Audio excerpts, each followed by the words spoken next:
साल 1971 तक पंजाब में अकाली दल पार्टी, जिसके लीडर प्रकाश सिंह बादल थे, पंजाब को गवर्न कर रहे थे। अकाली दल पार्टी 1920 में बनाई गई थी और इस पार्टी का मेन उद्देश्य सिखों के राइट्स को प्रोटेक्ट करना था और साथ ही पंजाब की डेवलपमेंट पर ध्यान देना अकाली दल पार्टी का एकमात्र लक्ष्य था। पंजाब की अकाली दल पार्टी उस समय भारत की सबसे पावरफुल पॉलिटिकल पार्टीज में से एक थी, लेकिन साल 1971 में पार्टीज के मेंबर्स का आपस में झगड़ा होने लगा, जिसमें सबसे बड़ा कारण था लीडरशिप डिस्प्यूट। साल 1972 में पंजाब में स्टेट गवर्नमेंट इलेक्शंस यानी कि सीएम के इलेक्शंस होने वाले थे, जिसके चलते अकाली दल पार्टी के ही एक लीडर गुरचरण सिंह तोहरा सीएम की कुर्सी के लिए खड़ा होना चाहते थे, लेकिन पार्टी के मौजूदा लीडर प्रकाश सिंह बादल को यह निर्णय स्वीकार नहीं था, जिसके चलते अकाली दल पार्टी के सभी मेंबर्स दो हिस्सों में बट गए। प्रकाश सिंह बादल के सभी सपोर्टर्स उनकी तरफ हो गए और गुरचरण सिंह तोहरा के सभी सपोर्टर्स उनकी तरफ आने लगे। अकाली दल पार्टी साल 1972 के पंजाब स्टेट इलेक्शंस के समय तक काफी कमजोर हो चुकी थी, जिसके कारण कांग्रेस पार्टी अकाली दल को 66 सीटों से हराकर पंजाब गवर्नमेंट की कुर्सी पर पहुंच चुकी थी, जिसके लीडर थे ज्ञानी जेल सिंह। क्योंकि अकाली दल पार्टी को बनाने का अहम मकसद ही सिखों के हित में नियम लागू करना और सिखों के कल्चरल राइट्स को बरकरार रखना था, जिसके लिए अकाली दल 16 अक्टूबर साल 1973 में पंजाब में श्री अनंदपुर साहिब में एक मीटिंग का आयोजन करती है। इस मीटिंग में अकाली दल पंजाब की डेवलपमेंट के लिए कुछ मांगों को तैयार करती है, जिसे बाद में अनंदपुर साहिब रेजोल्यूशन 1973 के नाम से जाना जाने लगा। इन मांगों में अकाली दल ने पॉलिटिकल और रिलीजियस इशू दोनों के बारे में बात की थी। सबसे पहली मांग जो अकाली दल ने भारत सरकार से की थी वो थी सिखिज्म को एक अलग दर्जा देना। इस मांग में अकाली दल का कहना था कि जिस तरह से हिंदुइज्म को एक अलग कम्युनिटी माना जाता है, वैसे ही सिखिज्म को भी इंडियन कॉन्स्टिट्यूशन में एक अलग दर्जा दिया जाना चाहिए। दोस्तों, इस मांग में सिखों के लिए एक अलग देश खालिस्तान के बारे में बिल्कुल भी नहीं कहा गया था। दूसरी मांग जो अकाली दल ने भारत सरकार से की थी वो थी फार्मर्स के ऊपर से टैक्स को हटाना। अकाली दल का कहना था कि पंजाब में किसानों को टैक्स से मुक्त करना चाहिए। आपको बता दें कि भारत में एक किसान को property tax, land revenue tax और खेती में यूज होने वाली मशीन्स पर टैक्स भरना पड़ता है। इन सभी टैक्सेस को अकाली दल किसानों के ऊपर से हटवाना चाहती थी और किसानों को सपोर्ट करना चाहती थी। अकाली दल की तीसरी मांग के मुताबिक न केवल पंजाब में बल्कि पूरे भारत में कास्ट और माइनॉरिटी स्टेटस के बेसिस पर जॉब रिजर्वेशन को बंद करना चाहिए। अकाली दल का कहना था कि कास्ट और माइनॉरिटी सिस्टम के जॉब रिजर्वेशन के चलते जनरल और ओबीसी कैंडिडेट्स को नौकरी नहीं मिल पाती, जिसके लिए इस सिस्टम को पूरे भारत से निलंबित किया जाना चाहिए। चौथी मांग के मुताबिक कश्मीरी माइग्रेंट्स जो पंजाब आकर रहने लगते थे या छोटी जाति या गरीब लोग जो दूसरी स्टेट से आकर पंजाब में रहते थे, सरकार को उनकी जरूरतें पूरी करने के साथ साथ उनके राइट्स को प्रोटेक्ट करना चाहिए। इसी के साथ एक राज्य के अहम निर्णय लेने का अधिकार उस राज्य की सरकार के पास ही होना चाहिए। 17 अक्टूबर साल 1973 में इन सभी मांगों को एक रेजोल्यूशन में तैयार किया गया और इस रेजोल्यूशन को नाम दिया गया अनंतपुर साहिब रेजोल्यूशन 1973। भारत सरकार की मंजूरी के लिए अनंतपुर साहिब रेजोल्यूशन को साल 1978 में सेंट्रल गवर्नमेंट के पास मंजूरी के लिए भेजा गया। उस समय इंडियन नेशनल कांग्रेस की लीडर इंदिरा गांधी भारत की प्रधानमंत्री थी और जब प्रधानमंत्री के पास मंजूरी के लिए इस रेजोल्यूशन को भेजा गया तो उन्होंने अनंतपुर साहिब रेजोल्यूशन को एक सेशनिस्ट डॉक्यूमेंट बताते हुए यानी कि अलगाववाद को बढ़ावा देने वाला कहते हुए अस्वीकार कर दिया। लेकिन अकाली दल प्रधानमंत्री इंदिरा गांधी के इस निर्णय से खुश नहीं थे। अनंतपुर साहिब रेजोल्यूशन को ज्यादा महत्वता तब मिली जब साल 1980 में सिख कम्युनिटी के लीडर जरनैल सिंह भिंडरानवाले अकाली दल के साथ हाथ मिला लेते हैं। संत जरनैल सिंह भिंडरानवाले भी अनंतपुर साहिब रेजोल्यूशन के हित में थे और सरकार द्वारा इस रेजोल्यूशन को मंजूरी दिलवाना चाहते थे, जिसके लिए साल 1982 में अकाली दल और जरनैल सिंह भिंडरानवाले धर्म युद्ध मोर्चा नाम का एक कैंपेन चलाते हैं। इस मोर्चे में पंजाब के लाखों लोगों ने जमकर भाग लिया और नारेबाजी करने लगे। इस मोर्चे में अकाली दल द्वारा पंजाब की कैपिटल चंडीगढ़ जो कि यूनियन टेरिटरी है उसे भी पंजाब में वापस लाने के नारे लगाए जा रहे थे। अकाली दल ने इस चीज को ऑफिशियली अनाउंस किया था कि अनंतपुर साहिब रेजोल्यूशन में किसी भी तरह से सिखों के लिए एक अलग देश या खालिस्तान की बात नहीं की गई। देखते ही देखते पूरे पंजाब के लोग धर्म युद्ध मोर्चे से जुड़ने लगे, जिसके कारण जरनैल सिंह भिंडरानवाले को और ज्यादा पॉपुलैरिटी मिलने लगी। साल 1983 तक आते आते पंजाब की सिचुएशन और ज्यादा बिगड़ने लगी। अक्टूबर 1983 में कुछ सिख मिलिटेंट्स द्वारा एक बस को रोककर 6 हिंदू लोगों को गोली मार दी जाती है और उसी दिन कुछ सिख मिलिटेंट्स द्वारा एक ट्रेन में 2 गवर्नमेंट ऑफिशियल्स को भी मार दिया जाता है।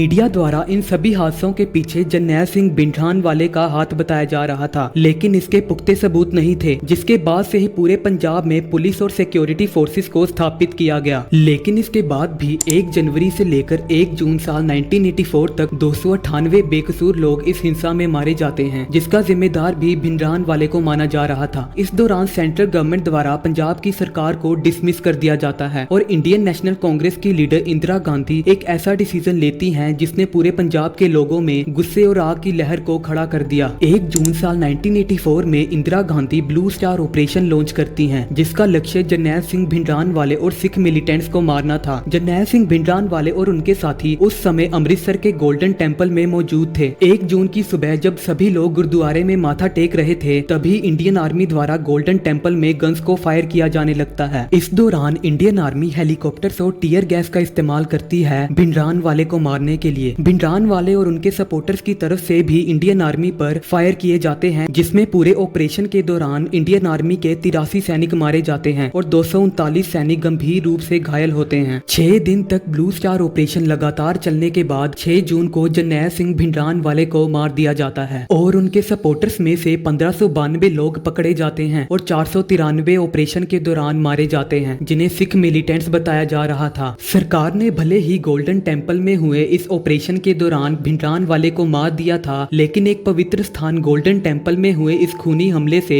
सिख समुदाय के लोग बेहद गुस्से में थे। ब्लू स्टार ऑपरेशन के 4 महीने बाद 31 अक्टूबर साल 1984 में सुबह 9:20 पर जब इंदिरा गांधी अपने न्यू दिल्ली के निवास की तरफ जाने वाली थी, तभी उनके 2 सिख बॉडीगार्ड सतवंत सिंह और बेअंत सिंह उन पर गोलियों से हमला कर देते हैं। इंदिरा गांधी को दिल्ली के एम्स हॉस्पिटल में लाया जाता है, जहां पर ठीक 10:50 पर इंदिरा गांधी को मृत घोषित कर दिया जाता है। ठीक 11 पूरे भारत में ये न्यूज फैल जाती है कि इंदिरा गांधी की उन्हीं के सिख बॉडीगार्ड्स द्वारा गोलियां मारकर हत्या कर दी गई। इंदिरा गांधी की मौत के अगले दिन ही सिखों के खिलाफ पूरे भारत में दंगे होना शुरू हो जाते हैं। लोगों द्वारा जहां भी सिखों को देखा जा रहा था, वहीं उन्हें जान से मारकर उनकी हत्या कर दी जा रही थी। इन दंगों के बीच केवल न्यू दिल्ली में ही 3000 सिख लोगों की हत्या कर दी गई और भारत के अलग 40 राज्यों में 20,000 से भी ज्यादा सिख लोगों की मौत हो गई। इन दंगों का सबसे ज्यादा असर न्यू दिल्ली में देखने को मिला था, जहां सुल्तानपुरी, मंगोलपुरी, त्रिलोकपुरी और ट्रांस यमुना जैसी जगहों पर सबसे ज्यादा सिख लोगों की हत्या की गई थी। इन दंगों के दौरान सिख लोगों पर पेट्रोल और गले में टायर्स डालकर जिंदा जलाकर उन्हें मारा जा रहा था। न्यू दिल्ली में हो रहे ये दंगे बिना पुलिस प्रशासन की मदद के तो संभव ही नहीं थे। यहाँ तक कि दिल्ली पुलिस द्वारा लॉ एंड ऑर्डर को मेंटेन करने की बजाय दंगा करने वाले लोगों का साथ दिया जा रहा था। इन भयानक दंगों के होने के पीछे कांग्रेस लीडर जगदीश टाइटलर का हाथ बताया जा रहा था, लेकिन सरकार द्वारा उन पर कोई भी लीगल एक्शन नहीं लिया गया। और अगर आप सोच रहे हैं कि इंदिरा गांधी को मारने वाले उन्हीं के 2 सिख बॉडीगार्ड्स का क्या हुआ, तो बता दें कि बेअंत सिंह को तो वहीं पर गोली मारकर मार दिया गया था और सतवंत सिंह को फांसी की सजा सुनाई गई थी। 1984 के दंगे भारत की हिस्ट्री के सबसे दर्दनाक हादसों में से एक थे, जिसमें सिख लोगों को बेहद ही बेरहमी से मारा जा रहा था। दोस्तों, अगर वीडियो पसंद आई हो तो एक लाइक और चैनल को सब्सक्राइब जरूर करिएगा